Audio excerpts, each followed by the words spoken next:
Olá, tudo bem? E hoje é mais um dia do nosso X da Questão. E o nosso X da Questão de hoje é bem interessante. A gente vem falando aí de um tipo de modalidade de sociedade que não é muito vista, até porque ela é um tipo de sociedade em que a gente não registra, não é? Ela não possui personalidade jurídica, exatamente porque ela não é registrável. Ela não é registrada nem na junta comercial e nem nos cartórios, não é? Então, de pessoas jurídicas, não é registrada. Estamos falando da sociedade em conta de participação prevista no artigo 991 do Código Civil, tá? Ou seja, ela é um tipo de sociedade despersonificada, que não possui ali personalidade jurídica, chamada de SCP, Sociedade em Conta de Participação, tá? Essa sociedade, ela é bem interessante porque ela possui ali dois tipos de sócios, tá? Ela possui o sócio ostensivo e possui os sócios os sócios ocultos. Antigamente se usava muito essa expressão ocultos, mas hoje em dia se chama muito sócios participantes. Ou seja, o sócio ostensivo é o único sócio que vai aparecer ali perante terceiros. Ou seja, você vai contratar com esse sócio ostensivo e ele obrigatoriamente tem que ser uma pessoa jurídica. Ou seja, o sócio ostensivo é uma empresa, essa sim, legalizada, inscrita na junta comercial, ou se for de sociedade simples, em cartório. Porém, os sócios participantes, que são os antigos sócios ocultos, eles não têm nenhum tipo de registro. E entre eles existe apenas um contrato, mas esse contrato, ele não é registrado. E ainda que se faça o registro desse contrato num cartório de títulos e documentos, esse contrato será registrado apenas para que, se ocorrer ali algum tipo de lide entre os sócios, tenha uma prova, exista um contrato escrito com prova, força probante, para que haja cumprimento entre as partes. Mas não vai aparecer perante terceiros, tá? Até porque esse contrato também não dá personalidade jurídica a esse tipo de sociedade. O nome dessa sociedade, como eu falei, é Sociedade em Conta de Participação, e ela existe. Liana, o que faz o sócio ostensivo? É quem faz tudo, por ele ser uma pessoa jurídica, é ele quem contrata com terceiros, é ele quem rege a empresa, é ele quem administra, é ele quem fica responsável pela parte de escrituração contábil, de administração, de pagamento de impostos. Tudo é o sócio ostensivo. E os participantes? Os participantes, eles têm ali o dever de fiscalizar a administração, mas eles não aparecem perante terceiros, tá? E mais, se o ostensivo, ele trata com alguém um negócio jurídico e o participante, segundo o Código Civil, vai lá e se mete naquele negócio e dá palpite naquele negócio, ele passa a responder também com os mesmos deveres do sócio ostensivo solidariamente, que é como responde o sócio ostensivo, tá? Então, o sócio participante, ele não deve aparecer.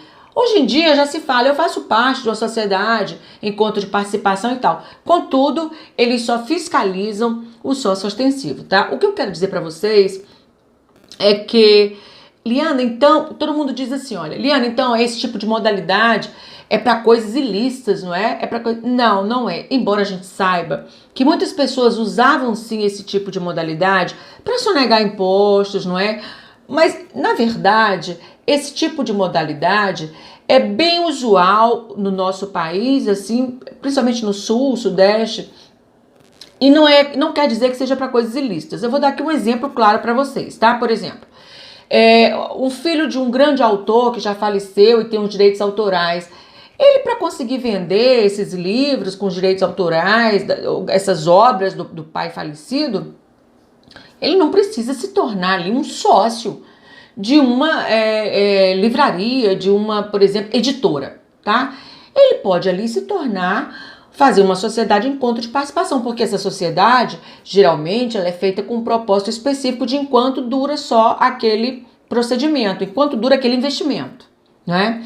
Então ele pode gerar ali uma sociedade em conta de participação, onde ele não vai aparecer para ninguém, será sócio dessa editora, A editora, que é uma personalidade jurídica firmada, é quem aparece perante terceiros e quem ajuda a divulgar suas obras, porque ele sozinho não conseguiria vender ali as obras do pai. Então, seria um exemplo, sim, de sociedade em conta de participação. Agora, a gente sabe que no nosso país já existiram vários casos de sociedade em conta de participação, onde políticos e pessoas que não queriam, inclusive, nem que o cônjuge ou a mulher soubesse que eles fariam parte dessa sociedade, faziam parte dessa sociedade, então eles optavam por isso e às vezes eles faziam até essa sociedade para investimentos, tá? Faziam aplicações e depois dividiam ali o rendimento. Por quê? Porque todo o rendimento, todo o lucro saía em nome do sócio ostensivo e, lógico, ele depois fazia um repasse para os participantes. O imposto saía em nome do ostensivo, embora todos arcassem com os impostos, mas só quem aparecia era a pessoa jurídica, tá? Por que eu tô dizendo quem aparecia? Ainda é só quem aparece, tá, gente? Ocorre que a partir de 2010 houve uma mudança na Receita Federal, tá?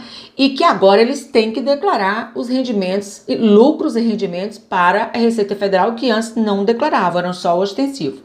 Então eles continuam não aparecendo, eles continuam sendo ocultos, não participantes, mas eles têm que declarar sim o rendimento, tá? Para a Receita Federal, e nós temos aqui a instrução normativa da Receita Federal, que é a 1757 de 2007, está lá no inciso 9º, artigo 12, que diz exatamente isso. Os rendimentos e lucros, eles devem ser declarados não só pelo ostensivo, mas isso para a Receita Federal, tá?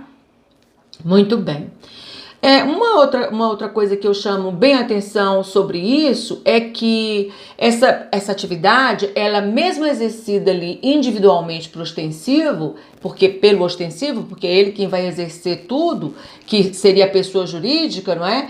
Esse sócio ostensivo tem que prestar conta, sim, com todos os sócios participantes, como eu falei antes, e esses participantes é que vão ali gerir, fiscalizar o exercício do ostensivo, tá? Muito bem.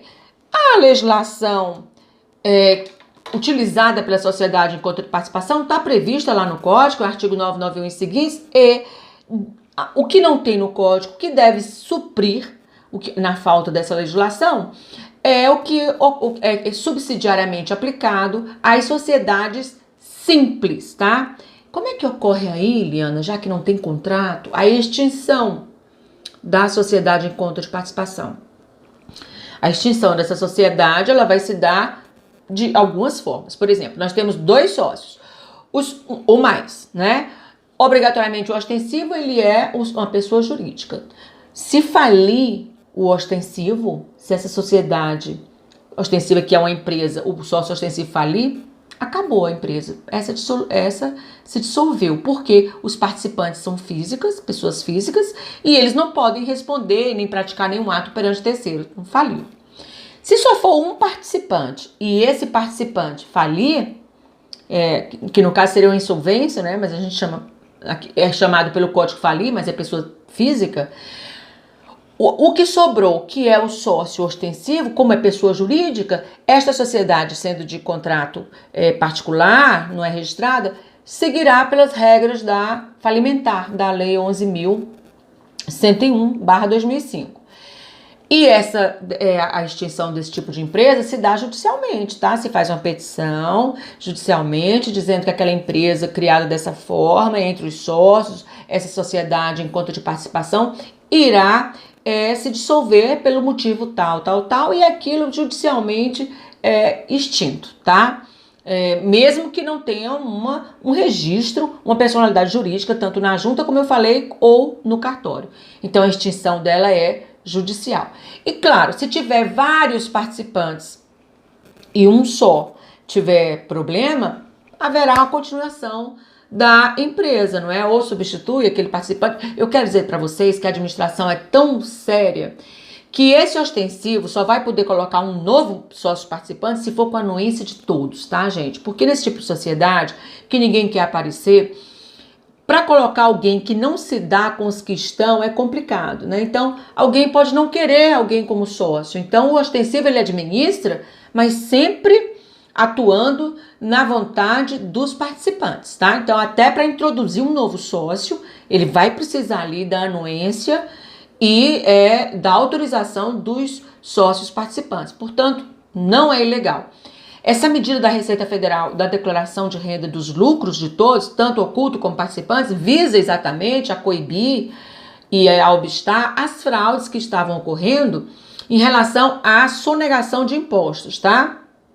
Exatamente porque, como era tudo em nome do ostensivo, as pessoas físicas, os participantes, eles não declaravam, e surgia muito problema na questão da sucessão, porque os cônjuges não sabiam. Então, durante uma morte, com, por exemplo, aplicações em banco, em aplicações financeiras, isso gerava um certo problema, porque, sim, tinha os outros participantes, mas poderia ser só um participante, um ostensivo. Então, para evitar problemas sucessórios, para evitar esse tipo de problema, ou de sonegação de impostos mesmo, a Receita Federal, então, criou essa obrigação de os participantes declararem por seu imposto de renda. Mas isso não torna a sua visibilidade perante terceiros. Você não sabe que está contratando com os sócios participantes. Você contrata ali com a empresa e às vezes você nem sabe que está contratando com essa empresa e com outros sócios, porque essa empresa que você está contratando, ela ali no seu contrato, ela está fazendo parte daquela sociedade de conta de participação, tá? Então, é um tema bem interessante, onde as pessoas nem pensam que às vezes quem não é do direito não sabe que existe, mas existe, tá? É legal e não é ilícito. Gostaram? Se gostaram, dê um like no meu canal, ative o sininho das notificações e eu espero vocês para os nossos próximos encontros, tá bom? Muito obrigada e tchau, tchau!